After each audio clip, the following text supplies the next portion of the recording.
Joe, Scott, thanks for joining us on FATV. We're obviously here preparing for the Montenegro game on Friday. If I start with Scott, I just want to ask you a little bit about obviously the move you've made this summer. Quite a big step. You moved to Turkey, Bursaspor. Tell us about the initial thoughts when the move first came through. Were you dead set on it? Did you have to think about it with your family? No, obviously I wasn't dead set on it. I've played all my career in England, so to go to a different country was obviously a big challenge and a massive step. Obviously, I've got a young family, and it was a really tough decision. But so far, it's gone okay. And football's probably the most similar thing to England. It's just everyday stuff that you take for granted in England that you don't get. You do see a lot of poverty in some parts, and it just makes you realise, and especially having kids myself, to see young kids on the streets trying to get a couple of quid. It is a bit of an eye opener. No, it's just adding to my experience, and hopefully it can just make me improve. Did you speak to, I know one of the under-21s teammates, Matt Derbyshire, had gone to Olympiacos a couple of years ago, because you see so few English players in parts of Europe. Did you speak to anyone else who'd played abroad for advice on whether to make? Yeah, well, Kenny Miller was at the same team, so I spoke to him a couple of times, but he did his best to try and put me off it. Joe, is it something that it would ever enter your thing? I mean, obviously not in the everything's going great with Man City, but do you ever think about playing abroad or in other countries, or is England your kind of focus? Not really. Don't really think too far ahead.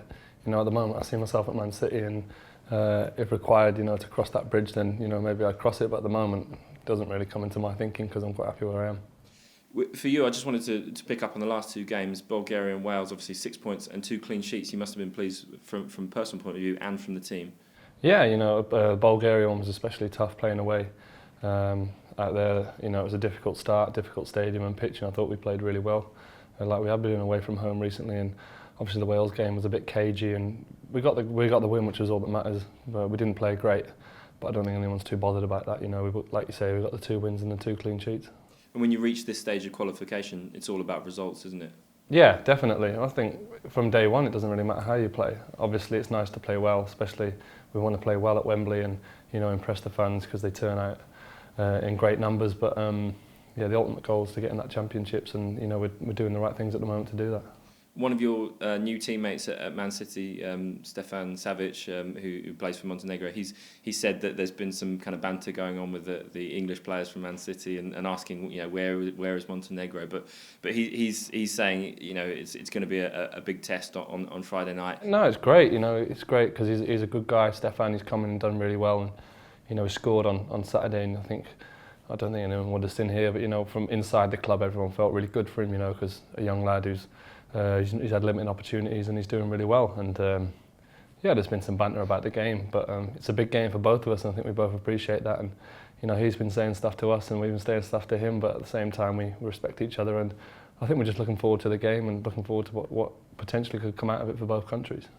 Obviously, this is the last group game for the qualifiers. I just wanted to ask about other experiences you've had with the under-21s, where we've got to playoff games, and it's been a decisive match to know whether we go to a finals.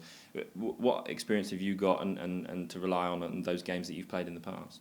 Not a great deal, if I'm honest. I've never really played anything as key as this is going to be, for my country. Obviously, the 21s was key and to get in the tournaments and stuff, but I think this is another level, isn't it? And it's a big game. And we've got a lot of experienced players, but we've all played in big games in this camp, so I think we can just bring what we can from those. And at the end of the day, it's 90 minutes of football, and we're playing well as a unit, and I think we can just bring that into the game on Friday. Have you sensed anything's changed, or kind of has the setup does it seem different coming into it this week at all? What's the mood been like?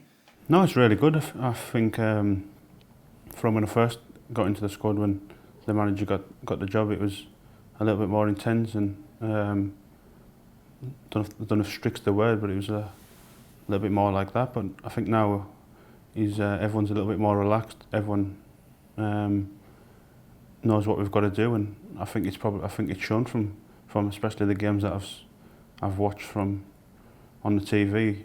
Everyone just looks like they're playing for a little bit more freedom, and I think how we are in the camp and how everyone's mood is. I think it's shown on the pitch.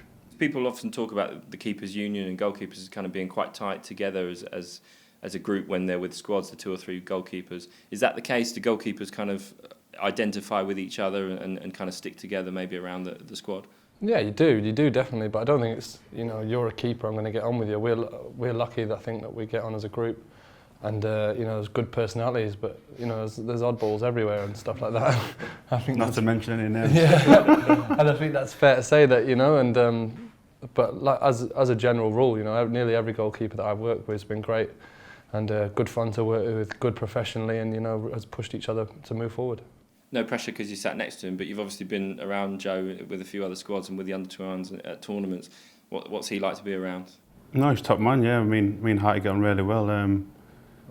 I think it's one of the most things I miss from England. Really is the everyday banter, especially at club level, where you just have, especially the goalkeepers seem to have banter all the time and stuff, and it's difficult working with 3 Turkish keepers who.